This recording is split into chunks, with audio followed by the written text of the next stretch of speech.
dinilai tak bisa selesaikan masalah. Jakarta, Anies diminta keluar dari politik. Anies Baswedan, gubernur yang suka sekali ngecat genteng warna-warni, ternyata namanya masih diingat banyak orang, terutama dalam hasil survei.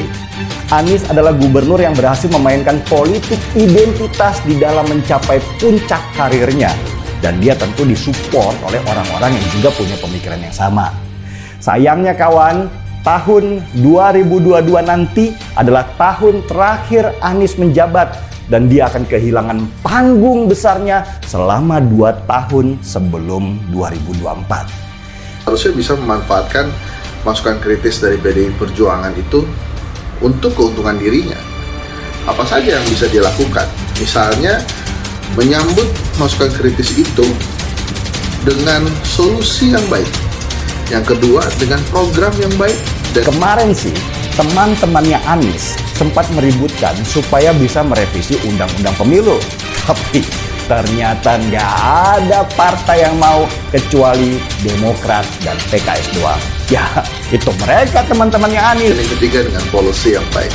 Justru dengan ada masukan kritis, maka kepala daerah punya panggung tuh untuk menjelaskan program-program apa saja yang telah dilakukan untuk rakyat, untuk masyarakat. PDI Perjuangan yang mampu membuktikan politik tata ruang, politik hijau yang membuat rakyat itu merasa nyaman, merasa cinta dengan lingkungannya. Ini yang harus kita dorong, dan Pilkada DKI masih lama 2024, PDI Perjuangan tidak pernah kekurangan calon-calon pemimpin termasuk calon gubernur dan wakil gubernur DKI karena proses kaderisasi itu terus-menerus dilakukan oleh partai. Tapi Anies lakukan hal yang sebaliknya, bahwa dia ingin selesaikan di Jakarta itu. Kan itu bedanya tuh. Tapi saya kira tuh pembicaraan tadi malam, pidato Anies itu pasti nggak disampaikan oleh para booster pada presiden. Dan kalaupun disampaikan pasti diedit tuh, karena nanti ditanya Pak Presiden apa yang diomongin oleh Anies. Tetapi yang dibutuhkan publik kan bukan urusan apakah normalisasi atau naturalisasi, tapi dikerjakan nggak nih? Terkait tidak, hasilnya bisa dirasakan. Oh, itu soal 3 periode, itu soal radikalisme tuh, pasti itu yang disampaikan. Nah, kalau itu yang disampaikan, maka Presiden ketawa-ketawa, wah bagus Anies tuh. Karena dia nggak paham apa itu isu lingkungan itu, atau dalam bahasa tunjuk poin, mikir ora aku.